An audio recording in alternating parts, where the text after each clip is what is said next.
태국 뉴스를 가장 쉽고 빠르게 전해주는 영준이의 태국 뉴스룸.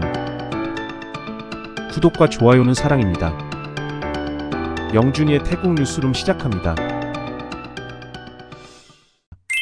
전세계 민주주의, 자유평가와 관련하여 저명한 프리덤하우스가 2025년 세계 자유보고서에서 태국을 부분적 자유에서 자유롭지 않음으로 강등했으며 중국, 북한, 러시아 등과 같은 수준으로 평가했습니다.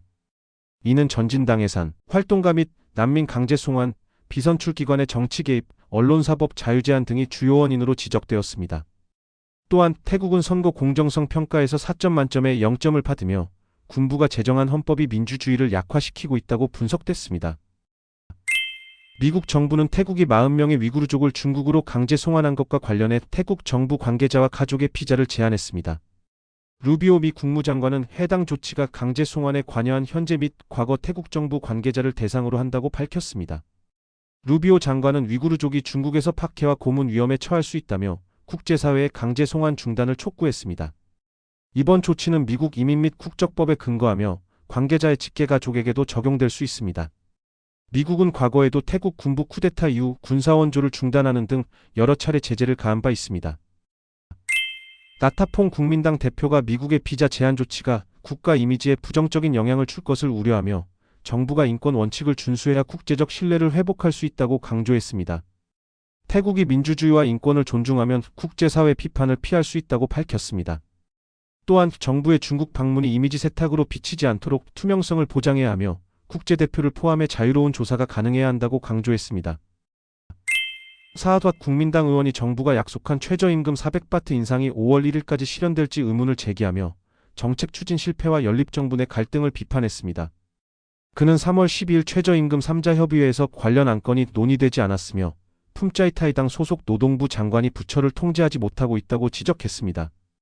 또한 연립정부 내 푸아타이당과 품짜이타이당이 정치적 갈등 속에서 최저임금 문제를 해결하지 못하고 있다고 주장했습니다. 태국 정부가 치앙마이와 치앙라이 지역의 홍수 예방을 위해 2억 1,300만 바트 예산을 승인했습니다. 치앙마이는 1억 7,140만 바트를 투입해 핑강 준설 및 세계보 제거를 진행하며 이를 통해 유량을 증가시켜 홍수 위험을 줄일 계획입니다. 치앙라이는 꽃강 준설을 위해 2,220만 바트를 배정받았습니다. 정부는 내년부터 핑강 확장 공사를 추진할 계획이며 현재 핑강의 불법 점유 문제도 해결해야 하는 상황입니다. 태국 공항공사가 올해 6개 공항의 예상 이용객을 전년 대비 8.95% 증가한 1억 2,997만 명으로 전망한다고 밝혔습니다. 수완나품 공항은 혼잡 해결을 위해 제1위성터미널을 개장해 연간 1,500만 명을 추가 수용할 수 있도록 했으며 2024년 유네스코로부터 세계에서 가장 아름다운 공항으로 선정되었습니다. 수완나품 공항의 수용 능력을 1억 5천만 명으로 확대하기 위해 1조 4천 바트 규모의 장기 개발 계획을 추진 중이며 동쪽 터미널 확장 2028년 완공, 남쪽 터미널 신축 2036년 완공, 제4활주로 건설을 계획하고 있습니다. 에까나 산업장관이 중국 GAC, BYD, 화웨이가 태국에 지속적으로 투자할 계획이라고 밝혔습니다. 정부는 전기차 산업 육성을 위해 세제 혜택 연장과 공급망 개발을 추진하며 태국을 아시아의 디트로이트로 성장시키는 것을 목표로 하고 있습니다. 태국 정부는 GAC 및 BYD와 협력해 전기차 생산을 지원하며 특히 동부 경제회랑 지역을 핵심 생산 거점으로 육성할 계획입니다. 또한 화웨이는 태국의 5G, AI 친환경 에너지 기술을 도입해 산업 인프라를 강화할 예정입니다. 한편 태국은 전기차 투자 유치를 위해 소비세 4% 감면 정책을 시행 중이며 2025년 만료 예정인 이 조치의 연장을 검토하고 있습니다. 현재 중국 5개 이상의 전기차 기업이 총 850억 바트 규모를 투자하고 있으며 연간 40만 대 생산을 목표로 하고 있습니다.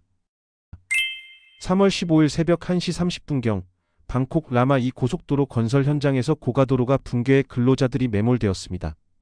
오전 5시 40분 기준 사망 5명, 실종 5명, 부상 27명으로 집계되었습니다. 2018년 이후 라마2 도로 구간에서는 2,500건 이상의 사고가 발생했으며 이번 사고는 해당 지역에서 반복되는 건설 현장 사고 중 하나로 기록되었습니다. 해당 공사는 태국 고속도로 공사가 추진하는 프로젝트로 계약업체는 이탈리안 타이와 위지판 건설이 포함된 컨소시엄입니다. 이번 사고로 인해 주요 도로가 폐쇄되었으며 방콕 진입 고속도로 일부 구간이 차단되었습니다. 태국 고속도로 공사는 운전자들에게 우회도로 이용을 권고했습니다. 빠따니 탈루보 다리 인근에서 해병대를 겨냥한 폭탄 테러가 발생해 군인 8명과 민간인 1명이 부상을 입었습니다. 사고 당시 군인들은 차량 정비를 마친 후 나라티와주로 이동 중이었으며 도로가 좁아진 공사 구간에서 급조 폭발물이 설치된 것으로 확인되었습니다. 폭발로 인해 차량이 손상되었고 군인들은 즉시 대피해 방어 태세를 갖췄지만 추가 공격은 없었습니다. 부상자 9명은 빠따니 병원으로 이송되었으며 경찰과 군 당국은 현장을 봉쇄하고 추가 증거를 수집하는 한편 용의자 추적에 나섰습니다. 태국 연구진이 퉁셀랭루엉 국립공원에서 멸종위기종인 태국 민물악어 시아마거의 사진 촬영에 성공했습니다.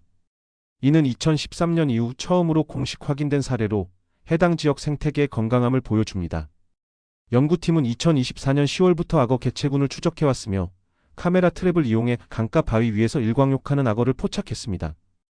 태국 민물악어는 개체 수가 급감해 심각한 멸종위기로 분류되며 이번 발견은 자연 서식지에서 악어가 생존하고 있음을 확인하는 중요한 기록이라고 합니다. 미국 에너지부가 2024년 1월 한국을 민감 국가로 지정했다고 태국 언론이 보도했습니다. 구체적 이유를 밝히지 않았지만 윤석열 대통령의 비상계엄 선포와 한국의 핵무장 가능성이 영향을 미친 것으로 보인다고 합니다. 한국은 기존 명단 중국, 대만, 러시아, 이란, 북한 등에 처음 추가됐으며 독자적 핵무장 논의가 이번 결정에 영향을 미쳤다는 분석이 나옵니다. 이상 영준이의 태국 뉴스룸을 마치겠습니다. 감사합니다.